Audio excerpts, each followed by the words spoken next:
ግብጽና ኤርትራ በቀይ ባህር ላይ የሁለቱን ሀገራት ወደቦች የሚያገናኝ የመርከቦች መንገድ ለመስራት ተስማሙ። በቅርቡ የክልሉን ጊዜያዊ አስተዳደር ፕሬዝዳንት ጀነራል ታደሰ ወረደን በማባረር የስልጣን መሪነቱን የተረከቡት የዶክተር ደብረጽዮን ገብረ ሚካኤል ህወሓት ከፌዴራል መንግስቱ ጋር አዲስ የድርድር በር ለመክፈት ሽማግሌዎችን ወደ 4 ኪሎ ቤተ መንግስት ለመላክ ሽር ጉድ እያለ መሆኑ ተሰምቷል። የአሜሪካ ነዳጅ ማደያዎች የሳይበር ጥቃት እንደደረሰባቸው ተዘገበ። ጤና ይስጥልን የኢትዮ መረጃ ቤተሰቦች፣ አጫጭር መረጃዎችን እናደርሳለን። ሼር፣ ሰብስክራይብ ማድረግ እንዳይረሳ።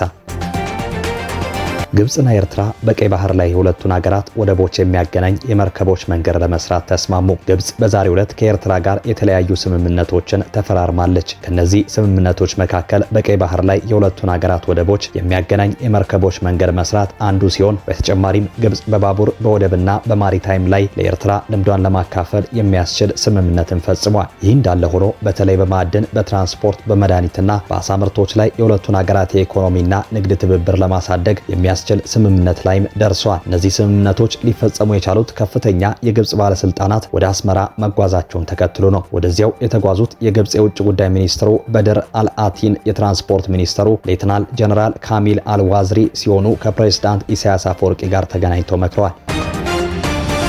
በትግራይ ክልል ውስጥ የሚታየው የፖለቲካ ትኩሳት አዲስና ያልተጠበቀ መልክ የያዘ ነው። በቅርቡ የክልሉን ጊዜያዊ አስተዳደር ፕሬዝዳንት ጀነራል ታደሰ ወረደን በማባረር የስልጣን መሪነቱን የተረከቡት የዶክተር ደብረጽዮን ገብረ ሚካኤል ህወሓት ከፌዴራል መንግስቱ ጋር አዲስ የድርድር በር ለመክፈት ሽማግሌዎችን ወደ 4 ኪሎ ቤተ መንግስት ለመላክ ሽር ጉድ እያለ መሆኑ ተሰምቷል። የፌዴራል መንግስት እውቅና የነፈገውና ጠቅላይ ሚኒስትሩ በቅርቡ የሰጡትን ሹመት በኃይል የገለበጠው ይህ ቡድን አሁን ላይ አቋሙን በማለዘብ ለህወሓት ይቀርባሉ የተባሉ ታዋቂ ሰዎችን ከአዲስ አበባና ከመቀለ እያሰባሰበ ነው። ዓላማውም ከፌዴራል መንግስቱ ጋር አብሮ ለመስራት የተቋረጡ በጀቶች እንዲለቀቁና ለቡድኑ ህጋዊ እውቅና እንዲሰጠው ለማግባባት ነው። ይህ ወደ እርቅና ድርድር የማዘንበል አዝማሚያ እየታየ ባለበት በአሁኑ ወቅት በክልሉ ውስጥ የሚካሄዱት ሹምሽሮች ግን የእልህና የኃይል ፖለቲካ አሁንም ስር መስደዱን ያሳያሉ። የክልሉ ፖሊስ ኮሚሽንን በተመለከተ የተደረገው የቅርብ ጊዜ ለውጥ ለዚህ ትልቅ ማሳያ ነው። ጀነራል ታደሰ ወረደ በቅርቡ የሾሙት ብርጋዴር ጀነራል ገብረ ዲላ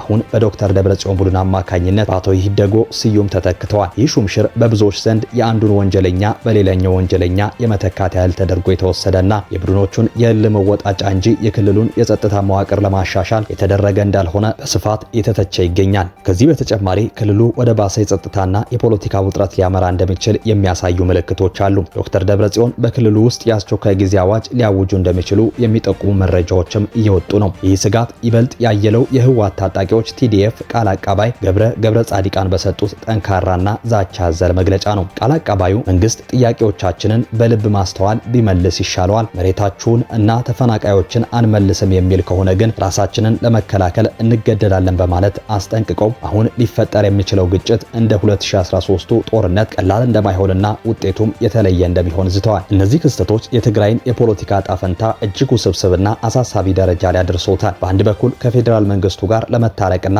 እውቅና ለማግኘት ሽማግሌ መላክ ጥረት ሲደረግ፣ በሌላ በኩል ደግሞ የእልህ ሹምሽር፣ የአስቸኳይ ጊዜ አዋጅ ስጋትና የጦርነት ዛቻዎች ጎን ለጎን እየተሰሙ ይገኛሉ። ይህ ሁኔታ ፌዴራል መንግስቱ የትኛውን የህወሓት አንጃ ህጋዊ አድርጎ ይቀበላል? የትግራይ ህዝብስ ከዚህ ማለቂያ የሌለው የፖለቲካ ሽኩቻ መቼ ይገላገላል? የሚሉትን መሰረታዊ ጥያቄዎች እንዲያንዣብቡ አድርጓል። የአዲስ አበባ ከተማ አስተዳደር ከቀድሞ የኮንዶሚኒየም ፕሮጀክቶች የወረሰውና አሁንም ያልተከፈለ ወደ 30 ቢሊዮን ብር የሚጠጋ ዕዳ እንዳለበት ከንቲባ አዳነች አቤቤ ለከተማው ምክር ቤት አስታወቁ። አስተዳደሯ 60 ቢሊዮን ብር ዕዳ ተረክቦ ግማሽ ያህሉን መክፈል ቢችሉም ቀሪው ዕዳ ከተማዋ አዳዲስ የቤት ግንባታዎችን ለማካሄድ አዲስ የባንክ ብድር እንዳታገኝ ዋነኛ ማነቆ ሆኖባታል። በዚህ ምክንያት አሁን ላይ አዳዲስ የቤት ግንባታዎች ከባንክ በሚገኝ ብድር ይልቅ በቀጥታ ከመንግስት በጀትና ከከተማዋ የውስጥ ገቢ የተሸፈኑ መሆኑን ከንቲባ አስረድቷል። አሮጌ ዕዳዎችን እየከፈሉ አዳዲስ ቤቶችን መገንባት ፈታኝ ቢሆንም አስተዳደሩ ከመንግስት በጀት በተጨማሪ ከግል አልሚዎች ጋር በመተባበር ስራዎችን እያከናወነ ይገኛል። ምንም እንኳን የከተማዋ ነዋሪዎች የቤት ፍላጎትና አቅርቦት አሁንም ያልተጣጣመ ቢሆንም የቤት እጥረቱን ለማቃለል በአሁኑ ወቅት በመንግስት በግል አልሚዎችና በማህበራት አማካኝነት ከ166 ሺህ በላይ ቤቶች በመገንባት ላይ ይገኛሉ። አስተዳደሩ በቀጣይ ዓመታትም የገበያውን ክፍተት ለመድፈን በየዓመቱ 100 ሺህ ቤቶችን ለመገንባት እቅድ መያዙን አሳውቋል።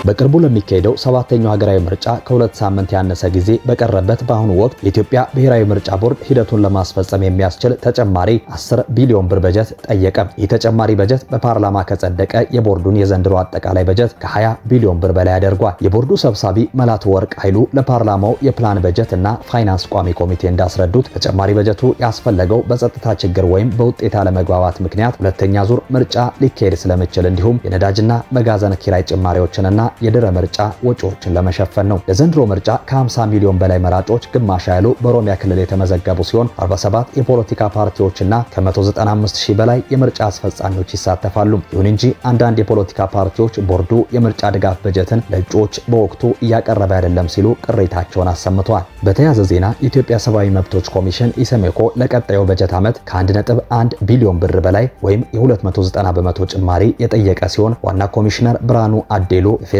ቤቶች ኮርፖሬሽን ለኮሚሽነሮች መኖሪያ ቤት በማቅረብ ረገድ ትብብር እያደረገ አለመሆኑን በሪፖርታቸው አውግዘዋል። የአሜሪካ ነዳጅ ማደያዎች የሳይበር ጥቃት እንደደረሰባቸው ተዘገበ። ሲኤንኤን እንዳቀረበው ዘገባ በበርካታ የአሜሪካ ግዛቶች ውስጥ የሚገኙ የነዳጅ መቆጣጠሪያ ስርዓቶች ላይ የሳይበር ጥቃት ተፈጽሟል። ጥቃቱ ያነጣጠረው በአውቶማቲክ የነዳጅ ማጠራቀሚያ መለኪያ ስርዓቶች ላይ እንደሆነ የጠቀሰው ዘገባው እነዚህ ሲስተሞች በኦንላይን ካለ ፓስዋርድ እንዲሰሩ መደረጋቸውን አስረድተዋል። ጥቃት ፈጻሚዎቹ በአንዳንድ ነዳጅ ማደያዎች ላይ በስክሪን ላይ የሚታየውን የንባብ መጠን እስከ መቀየር መድረሳቸውንም ገልጿል። ለጉዳዩ ቅርበት ያላቸውን ምንጮችን የጠቀሰው ዘገባው በዚህ ጥቂት በማከማቻ ውስጥ በሚገኙ ነዳጅ መጠን ላይ ምንም ችግር አለመከሰቱን አስታውቆ ነገር ግን ከፍተኛ የደህንነት ስጋትን የሚፈጥር መሆኑን አስረድቷል። እንዲህ አይነት ጥቃቶች የነዳጅ ፍሰትን ለመደበቅ የሚያስችሉ በመሆናቸው በሰውና በንብረት ላይ አደጋ ሊያደርሱ እንደሚችሉም አሳስበዋል። በጉዳዩ ላይ ምርመራ እያደረጉ ያሉ አንዳንድ የአሜሪካ ባለስልጣናት ለዜና አውታሩ ሲናገሩ ከዚህ ጥቃት በስተጀርባ ኢራን ልትኖርበት እንደምትችል አስታውቋል። ሰላም ለኢትዮጵያ፣ ሰላም ለአፍሪካ፣ ሰላም ለዓለም። ሼር፣ ሳብስክራይብ ማድረግ እንዳይረሳ።